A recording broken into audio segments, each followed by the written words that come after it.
दोस्तों आज इस वीडियो में हम पढ़ने वाले हैं कक्षा 12वीं राजनीति शास्त्र पॉलिटिकल साइंस में अध्याय 2 सत्ता के समकालीन केंद्र चैप्टर के अति महत्वपूर्ण प्रश्नोत्तर। ओके, इंपॉर्टेंट क्वेश्चन आंसर इस वीडियो में हम देखेंगे। इससे पहले दोस्तों मैं आपको इस चैप्टर के इंपॉर्टेंट ऑब्जेक्टिव क्वेश्चन करा चुका हूँ। ओके, तो वह वीडियो नहीं देखी जाकर जरूर देखिएगा, वीडियो की लिंक डिस्क्रिप्शन में दे दूंगा। ओके, तो तैयारी जीत की अब की बार 95% पार के उद्देश्य से हम क्या है बेहतरीन तरीके से लगातार तैयारी करेंगे।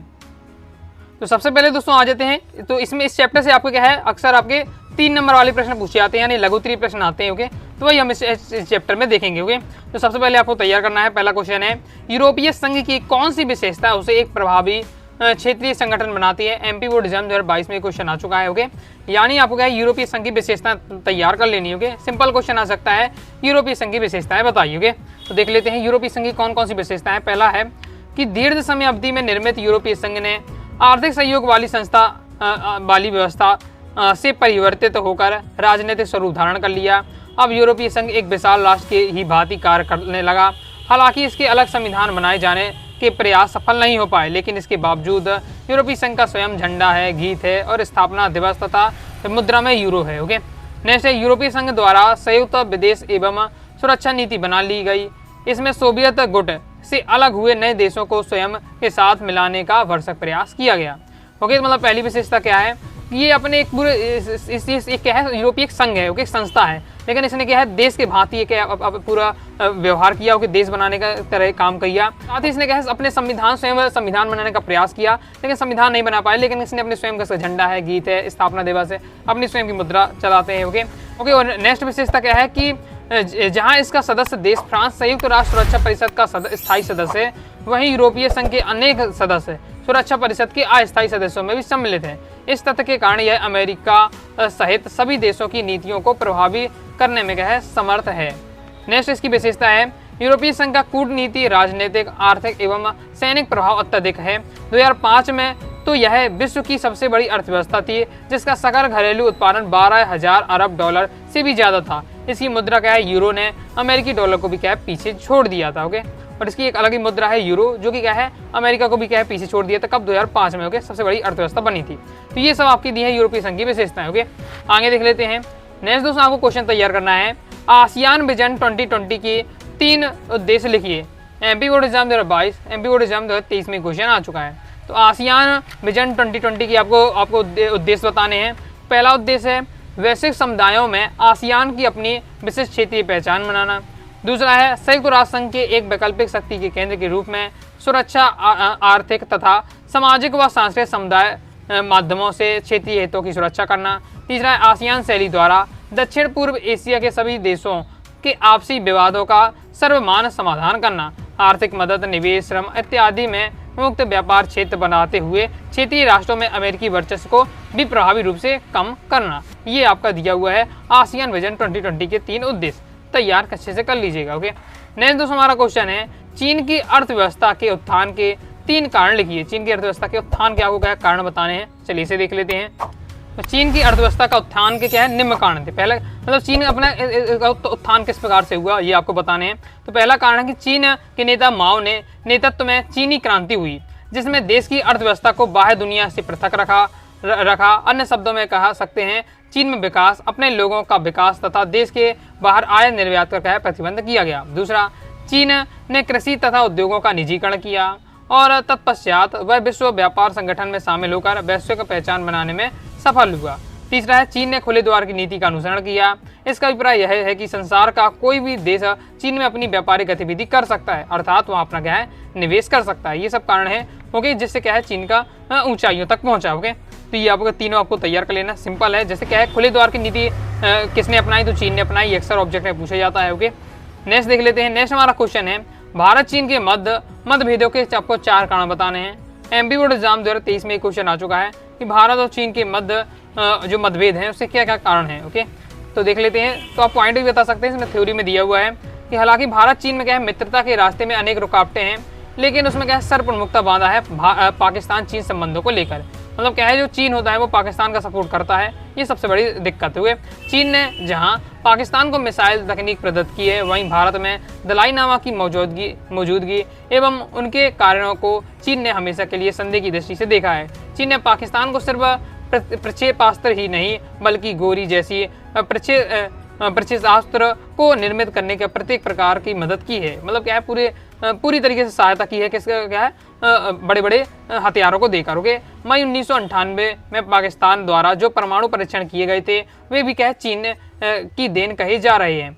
यहाँ तक कि उल्लेखनीय है कि स्वयं अणु अस्त्रों का विपुल भंडार रखने वाला चीन भारत को अणु शक्ति वाला देश बन जाने से क्या है, ईर्ष्या करता है। यह उसी का प्रतिफल है कि वह कश्मीर के मुद्दे पर पाकिस्तान का समर्थन देकर भारत पर क्या है, दबाव बनाए रखना चाहता है। तो ये सब क्या है, भारत और चीन के क्या है, मतभेद के कारण है। ओके, आगे देख लेते हैं। नेक्स्ट दोस्तों हमारा क्वेश्चन है कि यूरोपीय संघ के गठन के कोई 3 कारण संक्षेप में लिखिए। मतलब क्या है, यूरोपीय संघ बना, इससे क्या क्या कारण हो सकते हैं जिससे इसका निर्माण हुआ। ओके, इससे गठन क्यों हुआ, मतलब ये पूछा जा रहा है। तो यूरोपीय संघ के गठन के आपको कारण बताने हैं।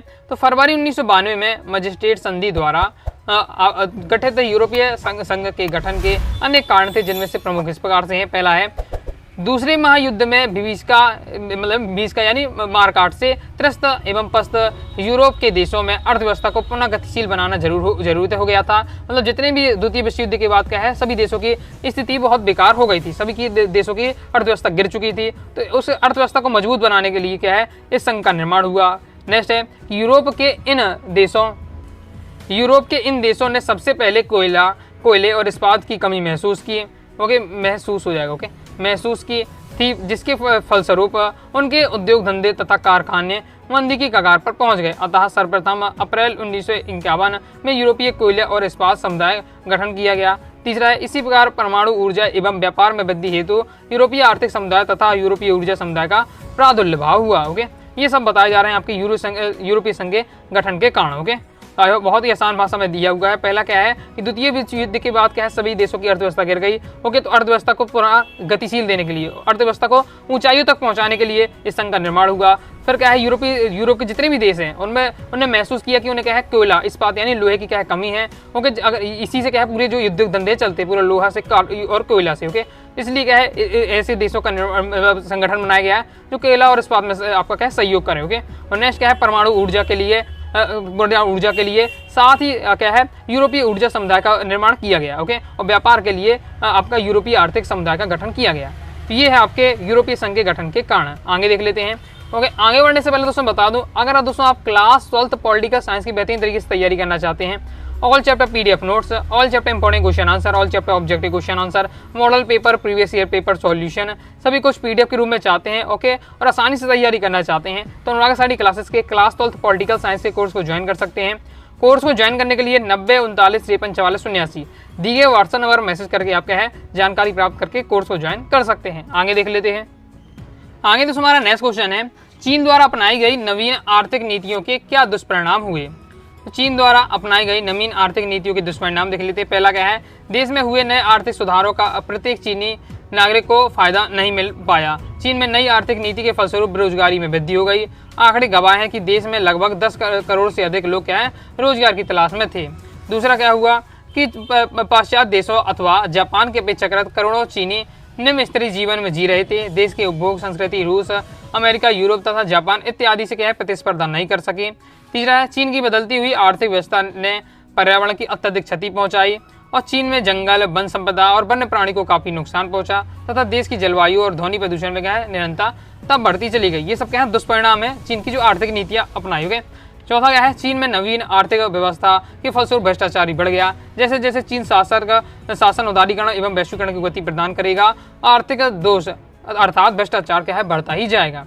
ये सब जो कारण है जिसको क्या है, चीन ने जब क्या है आर्थिक नीति अपनाई, उसके क्या है दुष्परिणाम है। ओके, आगे देख लेते हैं। नेक्स्ट हमारा क्वेश्चन है, आसियान संगठन के प्रमुख उद्देश्य। MP बोर्ड एग्जाम 2024 में ये क्वेश्चन आ चुका है, आसियान संगठन के उद्देश्य। ओके, तो आसियान के उद्देश्य आपको बताने हैं, साथ ही आपको क्या है गठन के बारे में लिखने का। आसियान का गठन किस प्रकार से हुआ और इसके उद्देश्य क्या है। तो सबसे पहले क्या है, हम आसियान के गठन देख लेते हैं। ओके, ये भी क्वेश्चन बन सकता है। ओके, इसलिए बता रहा हूँ। तो आसियान की गठन देख लेते हैं। तो 8 अगस्त 1967 में बैंकॉक में स्थापित दक्षिण पूर्व एशियाई राष्ट्रों का समुदाय, इसे कहते हैं आसियान, के संगठन के निम्नलिखित बिंदुओं द्वारा स्पष्ट किया जा सकता है। पहला क्या है, सदस्य राष्ट्रों के अध्यक्षों को की क्या है, शिखर बैठक। यह आसियान की प्रमुख नीति है, निमंत्रण इकाई है, जिसकी बैठक है प्रत्येक 3 वर्ष में होती है। दूसरा, आसियान के सदस्य राष्ट्रों की बैठक है, यह इस समुदाय की महत्वपूर्ण संस्था है जो निर्धारित नीतिगत मुद्दों को शिखर बैठक में स्वीकृति प्रदान करती है। इसकी बैठक में प्रत्येक वर्ष क्रमानुसार सदस्यों के राष्ट्रों को क्या है, यहाँ आयोजित होती है। नेक्स्ट, आर्थिक बैठक। आसियान की इस महत्वपूर्ण इकाई में सदस्य राष्ट्रों के वित्त मंत्री सम्मिलित होते हैं, जो बैठकों के दौरान सदस्य राष्ट्रों के मध्य आर्थिक सहयोग की दशाओं को निर्धारित करते हैं। आगे देख लेते हैं, ये हम जो पॉइंट दिख रहे हैं 5 पॉइंट है, ये क्या गठन की पॉइंट हो गए। जैसे स्थानीय समिति, आसियान के इस अंग में सदस्य राष्ट्रों के विदेश मंत्री आते हैं, जो विशेष उद्देश्यों हेतु गठित क्षेत्रीय समिति के कार्यों का निरीक्षण एवं मूल्यांकन करते हैं। 5वां है सचिवालय। आसियान के प्रत्येक सदस्य राष्ट्रों में इसका स्थानीय सचिवालय है। आसियान का सचिवालय जकार्ता इंडोनेशिया में है और इसके प्रधान का महासचिव नाम से जाना जाता है। वर्तमान में लिम जोंग उई ब्रुनेई के इसके महासचिव है। ओके, ये याद रखिएगा। तो ये 5 पॉइंटों के माध्यम से है आपका आसियान के गठन के बारे में बताया गया है। अब आसियान के उद्देश्य देख लेते हैं, जो कि क्या महत्वपूर्ण है। तो आसियान के क्या क्या उद्देश्य है, तो पहला उद्देश्य है क्षेत्र की आर्थिक और समृद्धि, सामाजिक प्रगति तथा सांस्कृतिक विकास को बढ़ावा प्रदान करना। दूसरा उद्देश्य है क्षेत्रीय शांति एवं स्थिरता को प्रोत्साहन देना। तीसरा उद्देश्य है सामाजिक, आर्थिक, सांस्कृतिक, वैज्ञानिक, तकनीकी और प्रशासनिक क्षेत्र में एक समान हित के मुद्दों पर सक्रिय सहयोग बढ़ाना। चौथा उद्देश्य है कृषि एवं उद्योग के विकास हेतु अधिक सक्रिय सहयोग प्रदान करना। 5वां है सदस्य राष्ट्रों के नागरिकों को प्रशिक्षण देकर सहयोग देते हुए अन्य क्षेत्रीय सहयोगी संगठनों से परस्पर घनिष्ठ संबंध विकसित करना। ये आपके दिए है 205 आसियान के उद्देश्य। ओके, 3 से 4 आपको अच्छे से याद होने चाहिए। ओके, तो इस प्रकार से दोस्तों हमने देखे हैं इस चैप्टर के आपके इंपॉर्टेंट क्वेश्चन आंसर। जितने क्वेश्चन बताए सभी को अच्छे से तैयार कर लीजिएगा।